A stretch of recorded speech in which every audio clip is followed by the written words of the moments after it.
This weekend at a rally, former President Donald Trump continued to politicize the tragedy of Hurricane Helene by again baselessly accusing President Biden and Vice President Harris of abandoning victims. The federal government is doing a very bad job. They are not doing the job. It's a real bad one, and they have to get people there because they don't have people there. They don't have the people. Kamala wined and dined in San Francisco, and all of the people in North Carolina, no helicopters, no rescue. Kamala Harris has left them stranded. This is the worst response to a storm or a catastrophe or a hurricane that we've ever seen, ever. Probably worse than Katrina, and that's hard to beat, right?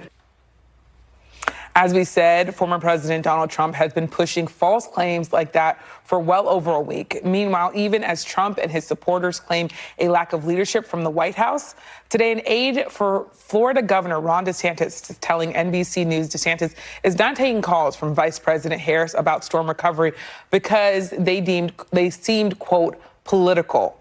This afternoon, DeSantis pushing back on that reporting, saying he was unaware that she called. Very interesting. Joining me now is our panel, Peter Baker, Chief White House Correspondent for the New York Times and NBC News political analyst. Svante Myrick, he's President and CEO of People for the American Way and former mayor of Ithaca, New York. And Sarah Chamberlain, President and CEO of the Republican Main Street Partnership. So thank you all for being here. Peter, I want to start with you. NBC's reporting right now, even though, as we said, the governor's pushing back, is that he has been refusing to take calls from Vice President Harris because he sees her outreach as political. Now, we've always seen politics in storms. I mean, Hurricane Katrina, we can all remember how political that got.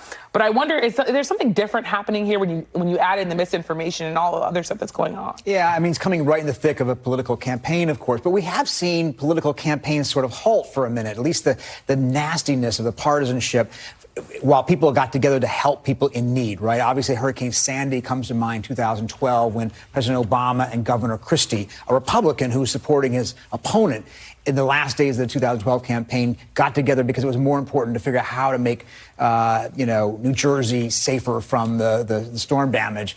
We've seen that in other instances as well. And it is shocking, or if not shocking, at least telling that today, of course, it's all about politics. It's all about who can be blamed rather than what's actually happening and what the needs are on the ground. No doubt there are criticisms to be made. There almost always are in these storms. And there are probably things that the feds haven't done that they should do, as we just heard. But to make it all about politics, of course, obscures what really needs to be done and makes it all about a game rather than actually, the needs of the people on the ground. Yeah. And Sarah, as Peter's talking about sort of the politics of all of this, GOP lawmakers in states like North Carolina have been largely defending the federal response, even though Antonia is saying there are legitimate concerns there.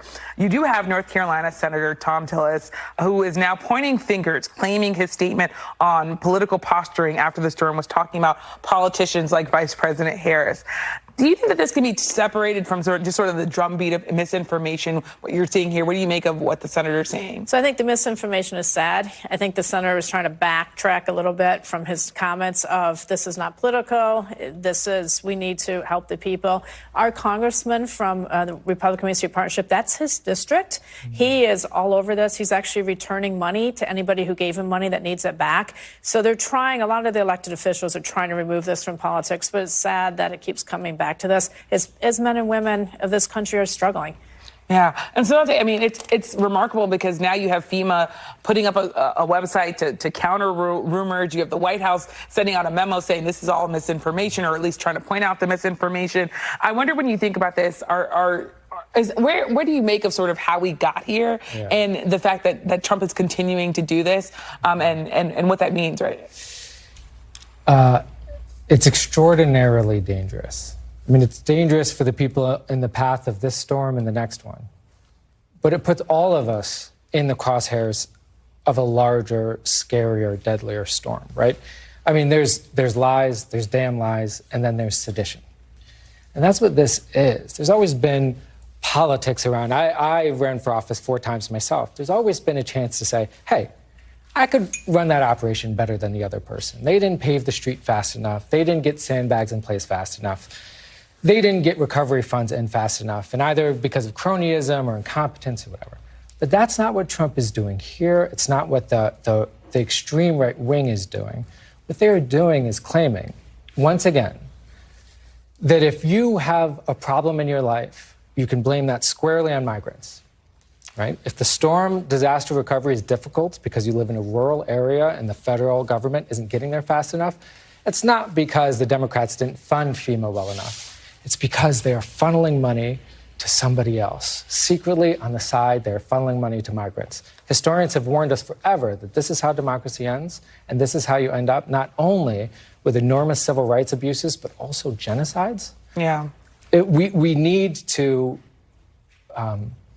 to be very, very wary about what we're seeing right now, because it's larger than just this storm. Well, Svante's saying it's larger than just a storm. I wonder, when you think of the speed of this misinformation, what that tells what that tells us about the election and sort of the November and what could happen there. Yeah, I mean, look, that's been Trump's strategy all along, is stoking the doubts and distrust and skepticism of institutions that have been growing for years, even before he came on the scene, right? If you look at polls, it shows that Americans are very, very suspicious right now of banks and government and the Supreme Court and the media, and of course the political parties. And that's something that Trump has tapped into. And it was a successful formula for him in 2016. It may be a successful formula for him in 2020, but there are consequences to it.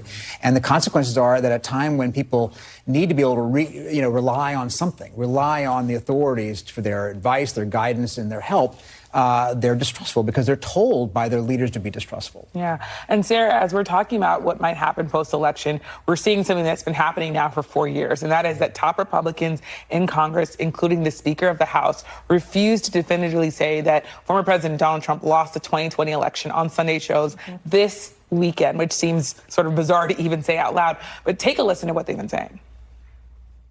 Kristen, Joe Biden was elected president in 2020. It was an unfair election in many ways. If Biden is president, can you just simply say Trump lost? Joe Biden was elected president in 2020. That's why we have runaway inflation. That's why we have more than 10 million illegals in this country. And to go back to the point about the 2020 election, it was very irregular. This is the game that is always played by mainstream media with leading Republicans. It's a gotcha game. You want us to litigate things that happened 4 years ago when we're talking about the future.